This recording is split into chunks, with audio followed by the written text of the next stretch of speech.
Let's talk about leveling up the transparency game. Why is it more important than ever before? We will hear the answers from 3 incredible experts today. Please welcome Tom Adams, CEO of Pairwise, Pooja Pandey, Product Manager of Planet, Annette, Kauppinen, CMO at Meeat, and the panel discussion moderator, Nikolaas, Tilkin-Franssens, Food Regulatory Affairs Manager at Pen&Tec Consulting. Let's welcome them with applause, please.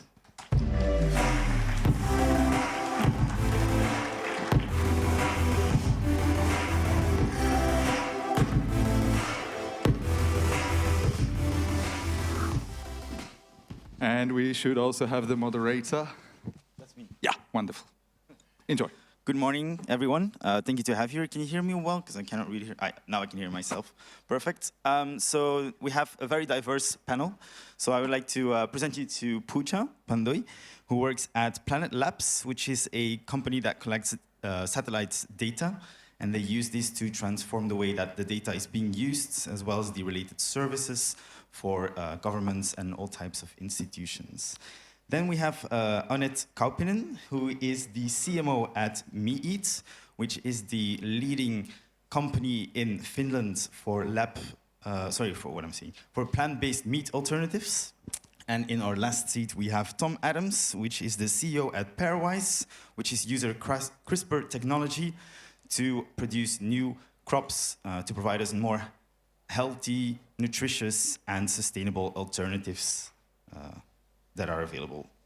So let's just start with myself as well. I'm a food lawyer, so when we come to the topic of transparency, it's very intriguing to me because companies mostly ask me how can they limit the information they have to provide, especially when dealing with governments and as well when competitors are at stake.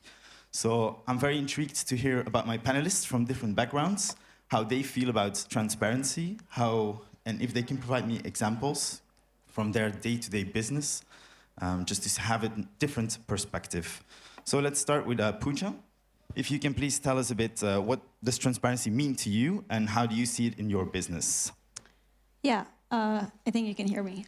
So speaking from Planet's perspective, so we are a satellite company and we launch satellites and we sell the data. We've always believed that the democratization of Earth observation data is the key here, and that's why the ethos is to make data visible, accessible, and actionable. And that's really the 3 counterparts of transparency that we're talking about. And just drawing a line from there, what it means in an actionable sense at Planet is, we sell these data to anywhere from consumers to policymakers to farmers, and we've seen use cases come out of where they've used our data to manage the land that they're currently taking care of, monitor land change, measure crop health, vegetation health, and this is where really the data that we're providing is a forcing function for that. Yeah, thank you for this quick brief. Then maybe Annette, if you can also briefly comment on how do you see transparency in your day-to-day business? Yes, I'm representing Meeat as a plant-based protein provider. And it is actually quite interesting in the sense that people really think that when you are in a value-driven company like we are in a plant-based business, that everything you do is totally transparent. And of course, we try to do so. But when we started to campaign our company like 2.5 years ago, the obvious thing was that the taste is king, as we have heard today many times. And we started with the products which were not low processed or absolutely healthy as possible products, but they were plant-based. And so we were seeing that we're already taking a step towards the better future. But then the consumers, of course, were jumping in, and we became a market leader really in a short time because of the taste.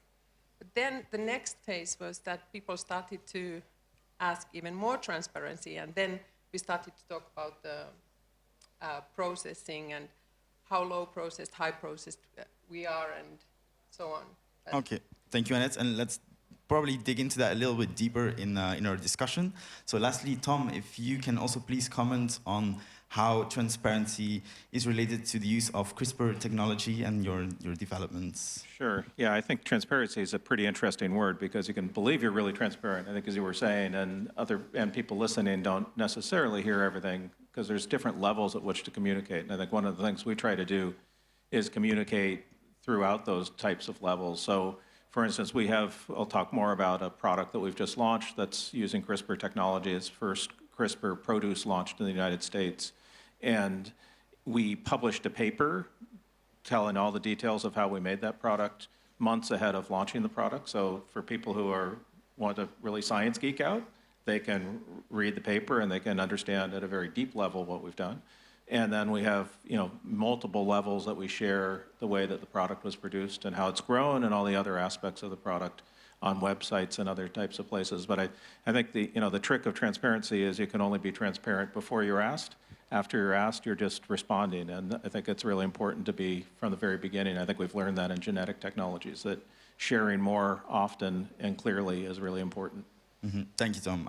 You definitely operate in an interesting space when it comes to transparency. Let's start the discussion, and maybe Annette, if you allow me to start with you. How do you balance between what consumers would like to know and what you as a company might be willing to share about your foods, especially thinking of the ingredients and processing that you use in the alternatives to meat? Yeah, as I mentioned earlier, that consumers are really expecting the highest transparency from us, and of course it includes that they want to know that we have the code of conduct in every level, but also where the products are coming from. And so it's really important that when we are doing the carbon footprint calculations, that it's really coming from the farm to fork. All the steps are calculated, not estimated. And that's actually very, very hard work. Mm-hmm. And Tom, can you maybe identify on it? Because you are developing and bringing a product on the market. How are you anticipating this launch to consumers? Yeah, so we spent a lot of time with consumers, and maybe to step back, we've created a new type of leafy green that really as a mission as a company is to try to take down barriers that people have towards eating healthier foods or really fresh produce. So people have talked about eating more fruits and vegetables for a long time, and in most Western diets, I think about 10% of people eat the recommended amounts of fruits and vegetables, and I think 6 or 7% of people are vegetarians, and assuming they're eating the recommended amounts, it's a pretty small number of others that are eating every day the amounts of fruits and vegetables. And advertising and marketing has maybe helped to increase the knowledge that people aren't eating enough fruits and vegetables, but it doesn't change the amount to eat. So we looked at different types of barriers that people, or things that people have changed that have helped to drive consumption of specific things. And the product that we're launching, as I mentioned, is a leafy green that has nutritional characteristics much more like kale than romaine lettuce, the most common lettuces. So it's much more nutritious, but it has a more lettuce-like mouthfeel and flavor. So many people talk about eating kale, but only about 2% of the greens consumed in the United States are kale. So what we've done is take mustard greens and eliminated the horseradish flavor from them, so now they taste like lettuce. So we're sharing that with people, exactly what we've done, how we've done it. We brought those around to fairs in the United States and had people eat them last summer. Told them it was gene edited. Very few people were afraid to eat it because it was gene editing. Actually, most people who didn't want to eat it was because it wasn't grown with organic standards. It was grown under normal conventional conditions. It wasn't the gene editing that kept them from consuming it, and had a very, very high positive acceptance rate on that. As we're rolling it out we're selling it in food service now. Several different distribution centers across the United States are selling it, getting really good feedback and uptake from that market. It's hard to advertise as much the technology in a food service market as it is in retail. We're working on a retail launch later this year, and it's not required for a gene-edited product to put any label on the product, but our intention is the bag will have a a label that says better flavor through CRISPR or something along those lines. That's sort of bringing out the fact that CRISPR was used on it. And then, of course, QR codes. But you know, I think there's a lot of pushback that QR codes aren't enough. So something that really draws the attention to the technology from the very beginning.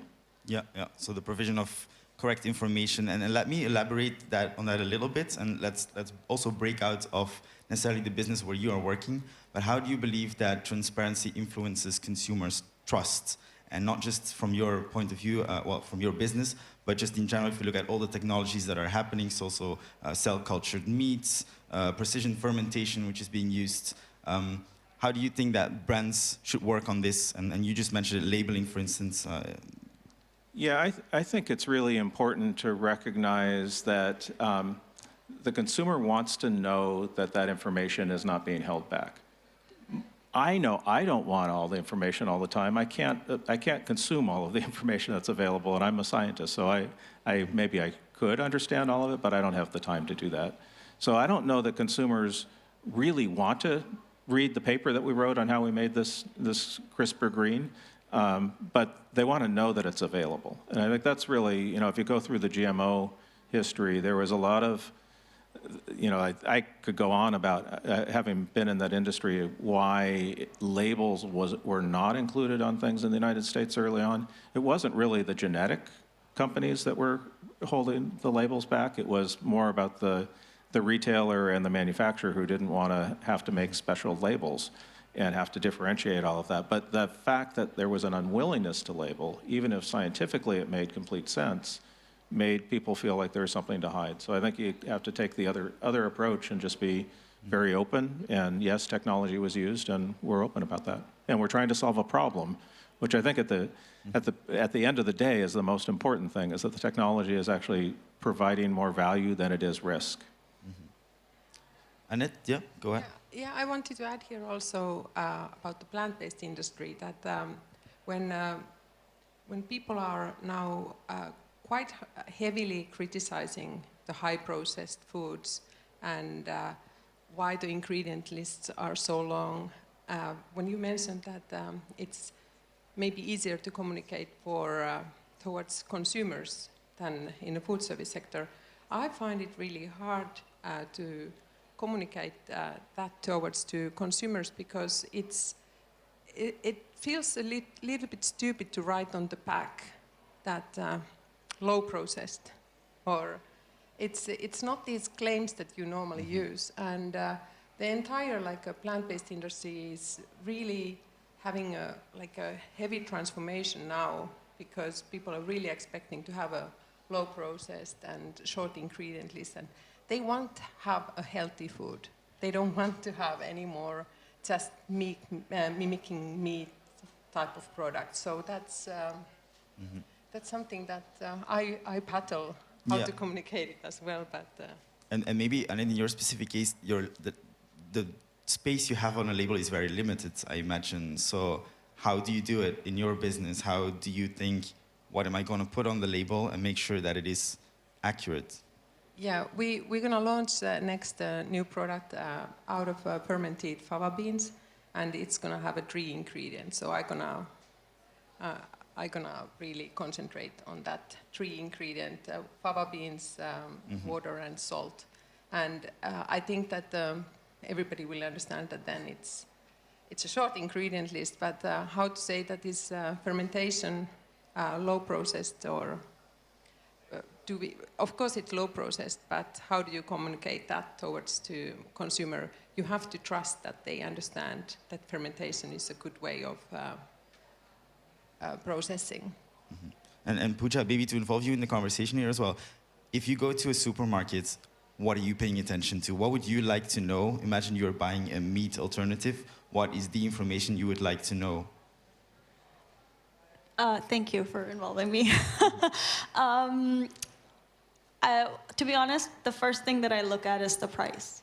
And then I look at what is the actual substitute that's being used. So I am vegetarian, so I do buy alternative meat products often.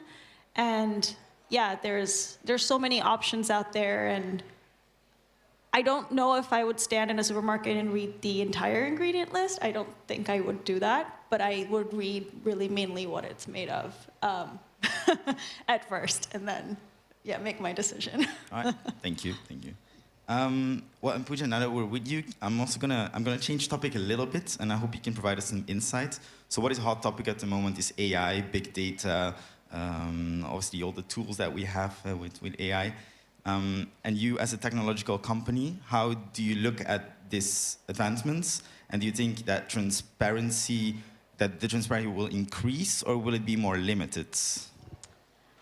Yeah, so I think, it's definitely, I think we're riding the hype cycle right now for AI and machine learning techniques. And I don't think that I need to say this, but it's not a new hype cycle that it is. I mean, AI and ML has existed for a long time, but we've seen a drastic increase in computing techniques that are really bringing it into the forefront these days.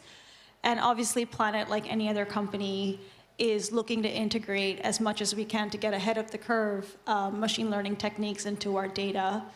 The two things that I really see where AI and machine learning can help Earth observation data is, firstly, it's the cognitive load of imagery. So, and this is probably the only time that I'll ever say this, but there aren't enough humans in the world to go over how much Earth observation data we have, right? And I mean, talking specifically about Planet, we have around 50 petabytes, and there aren't enough humans, let alone remote sensing scientists, to understand that much data. And machine learning technologies are really coming in and taking that cognitive load away by sifting through the data and finding the pixels that we need. And on top of that, we're able to use the data then, or the pixels, to get derivative insights from it. So we're really increasing the amount of data points that are coming out of Earth observation, and the use cases are enormous. And I think we're just really scratching the surface here of what is possible with artificial intelligence and machine learning when it comes to remote sensing data specifically. Yeah, thank you. And maybe Annette or Tom, how do you feel about more data being available? I think you mentioned very briefly, Tom, that people sometimes have an information overload. How do you feel about how data is being made available, the technological advances we have?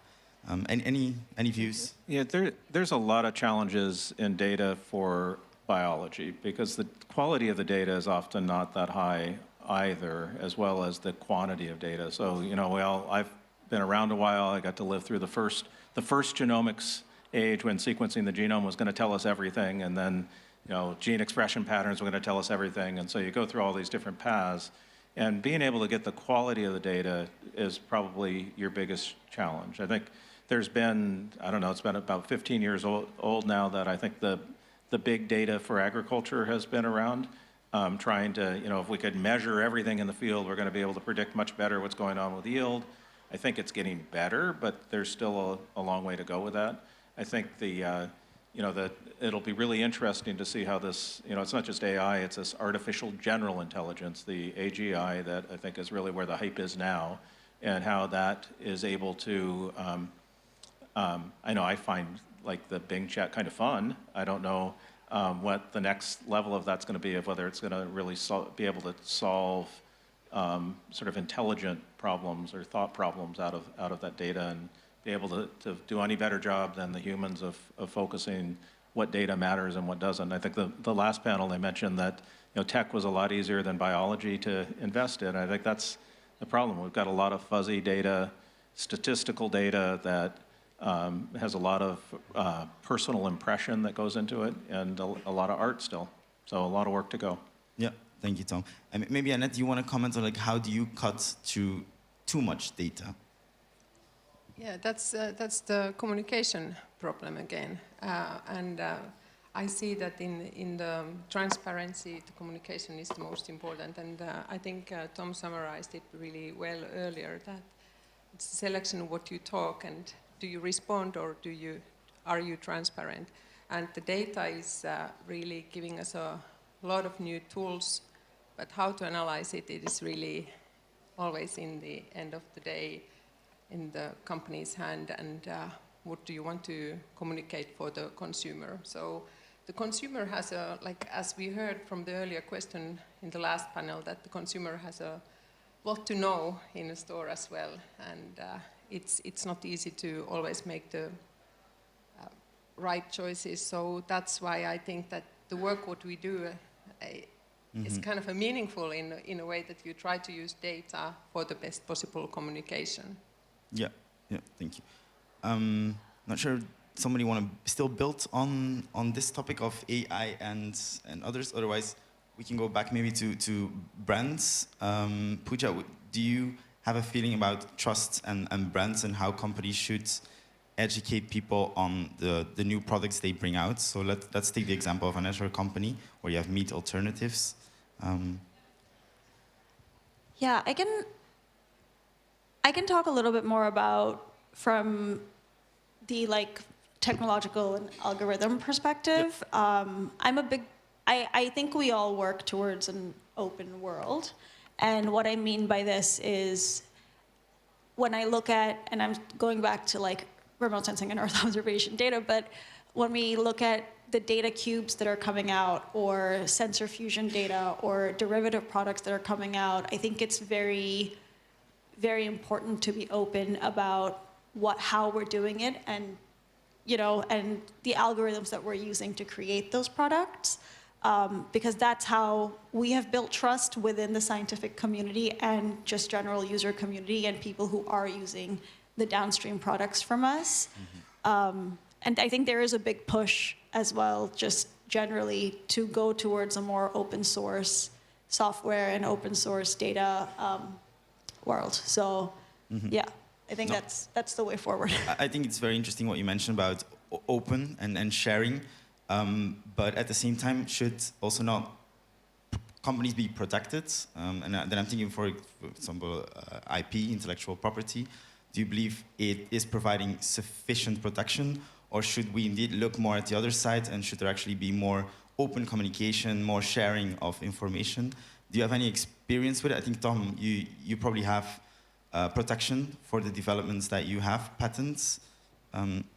Yeah, there's, I think, you know, agriculture, whether it's traditional breeding or traditional GMOs, conventional GMOs now, or the, you know, new technologies, like the new breeding technologies, I think all of them for years have had ways that those who are making the investment, whether it's a university breeder or a company, in creating a new variety, have some protection over that variety to be able to maintain and derive value from what was put into it, just like other things like music and things, right? There's art that goes into it, and they're able to protect it. I think that's one level of protecting. I think you mentioned branding. We're creating a brand to sell our products under, we call it conscious foods. So the greens are being sold under Conscious Greens as a brand. That brand is able to stand for something, and it also you know, can stand for technology and solving these problems and eating fresh produce. The produce industry has not done much branding. Produce in general, and it differs around the world, but produce in general is an unbranded space, and the marketing that occurs is at the customer level, so to the retailer, not to the consumer. There's very little marketing to the consumer.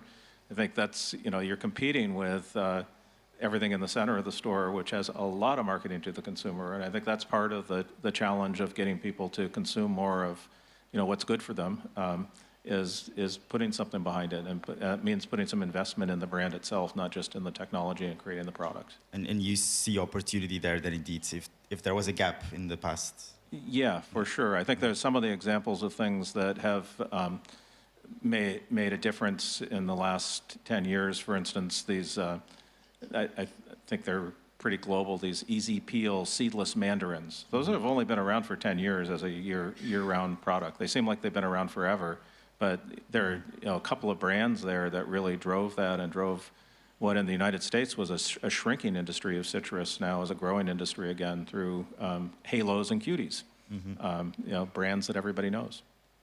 No, thank you. And actually, that brings me to another question that I had prepared, and it's, how do you think that transparency can contribute to a more nutritious and possibly also sustainable food environment? So about the information that you share as a company?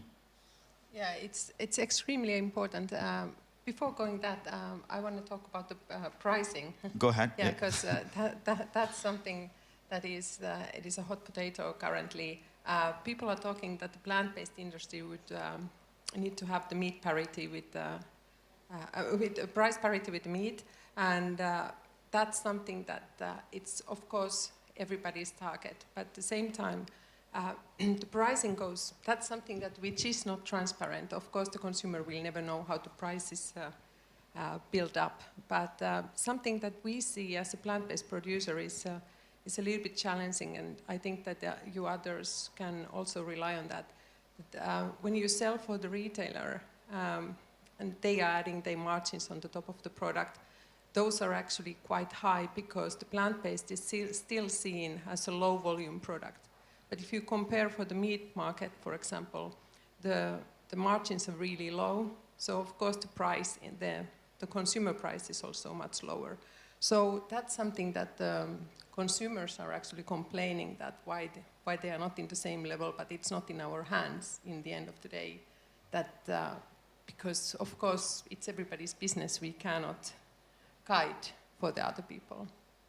All right, thank you. Do you still also want to pick up the other question about how you believe that transparency or the provision of information can improve the nutrition and health and sustainability of foods?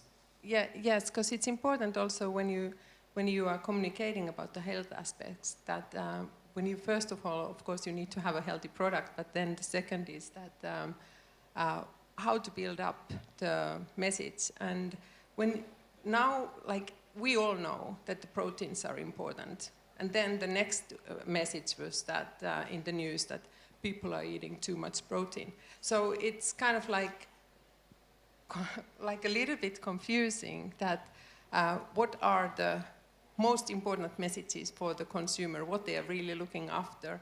And when they don't know, it's really up to us to educate them. Like, what are the healthy choices, what they are doing? What the health food should look like. So I think that there's a lot of responsibility on the plate, but at the same time, I hope that the public sector is actually helping us a lot in the future because they are changing the recommendations also all the time and educating people. So do I understand that transparency is indeed an opportunity to provide more information, more accurate information? Yeah. Yeah, I think what you're kind of saying, I think there's an opportunity to, and I'll go back to the brand question, that if a brand can stand for something, then it allows people to be purchasing for many of these other reasons that don't necessarily get factored into the price. Not everybody's going to be willing to pay a little bit more for something that's produced more sustainably, but some people will. And if you can build a brand around that, then that's going to create a sustainable business. Yeah. And we've seen that the main reasons to choose, for example, plant-based is always ourselves, and then the second is the planet or animal welfare. So, but it's starting from people themselves. Mm-hmm. So that's why it needs to be personal also. Okay, and maybe a bit more contentious, but can it also backfire? Because saying if something is healthy or nutritious or sustainable, obviously it's hard to define. So any opinions on how to watch out that this doesn't backfire as a company?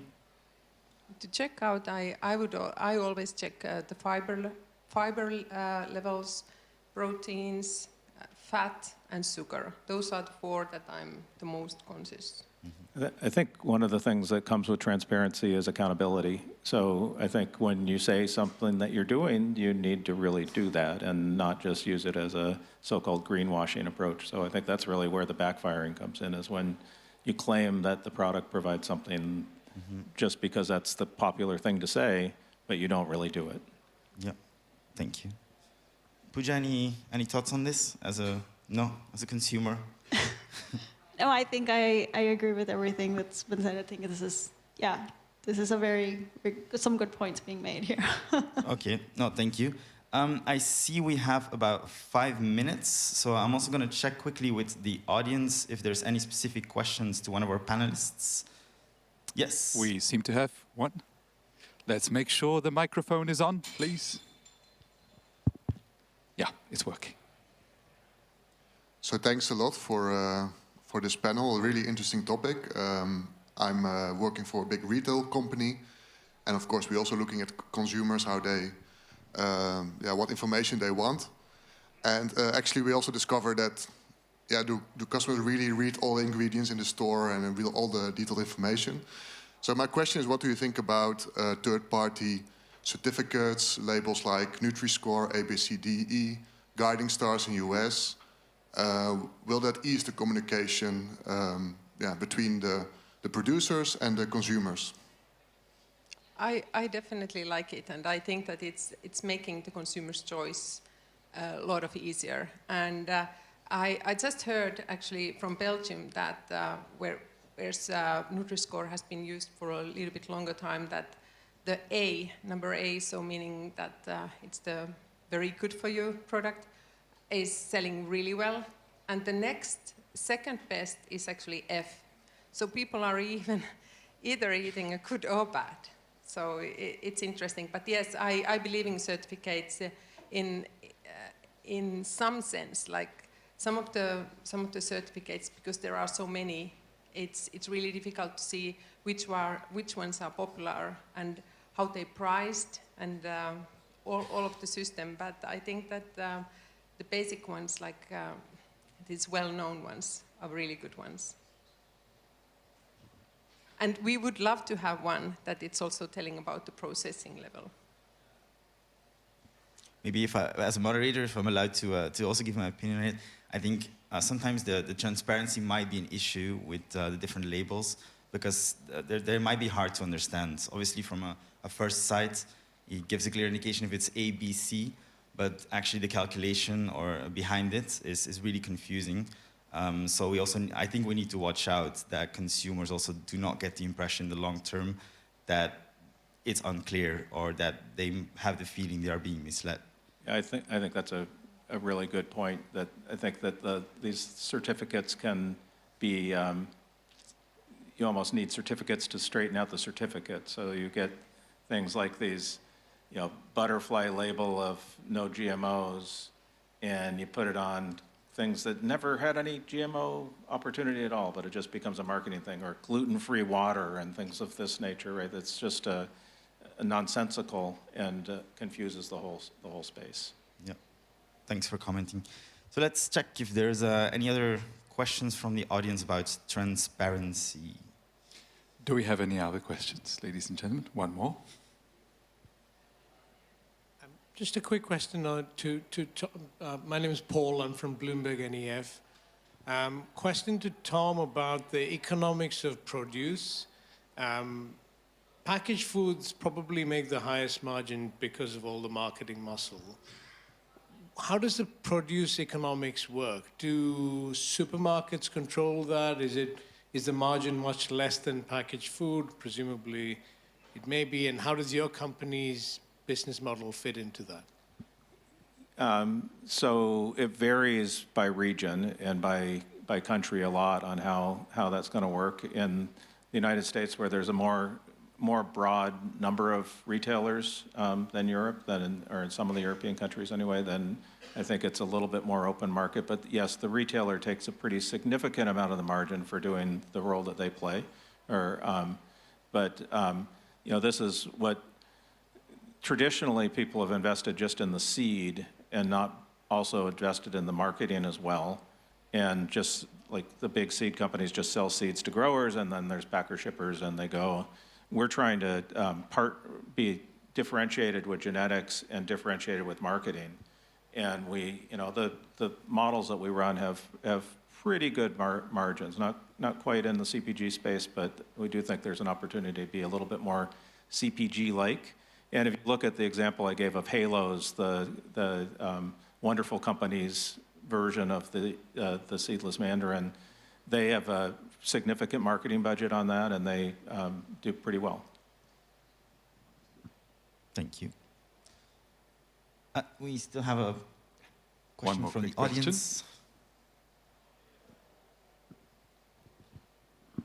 Hi, so my name is Kinara Cheffer from Geneva, and I just want to say something that's a little bit funny and then try to conclude something out of it. I went into the supermarket about a year ago, and I saw strawberries, and there was a labels, and I'm from Israel, says no DNA, and I'm not sure I want to eat plastic, but I think that the consumers. I think maybe the labeling should be different. Should not be concentrated on GMO or gene editing. It should be concentrated whether it's healthy or not, and levels of healthiers. Maybe there should be some kind of a bar saying, for example, now in Israel there are marks of sugar and fat. If it's dangerous, it's red. If it's less. So maybe the focus should not be on, and by the way, GMO is not allowed in Israel, but gene editing is not considered GMO in Israel. So basically, I think that the consumer is too confused with all those. Well, I'm a molecular biologist, so immediately I understand how it doesn't make sense to say no DNA on something, but many times the labels are not really relevant to the consumer. And as a consumer, I would prefer to know whether my food was checked, safe, and healthy, more than whether it was manipulated, because there are different ways to manipulate crops without calling it GMO. And that's not necessarily better if you manipulate something and you don't even know what you manipulated. So I think that, and I see that Adam is laughing because probably he knows what I'm talking about. So, but I'm just saying that I think the entire attitude, especially in Europe, should maybe considered again and maybe changed to the benefits of the health of the people. Yeah, I think in general, people buy the products, they don't buy the technology. So I do think focusing on that, just as an add-on to your comment, the most popular thing on the label that we're putting together for our bag salads is triple washed and ready to eat. So they care much more about that than that CRISPR was used in making it. Thank you. Well, thank you for sharing your final comments. I'm also conscious of time, so we ran out of time. I just want to thank you, the panelists, for this insightful conversation. And yeah, thanks a lot. Tom, Annette, Pooja, Nikolaas, thank you so much for a very insightful discussion. Thank you.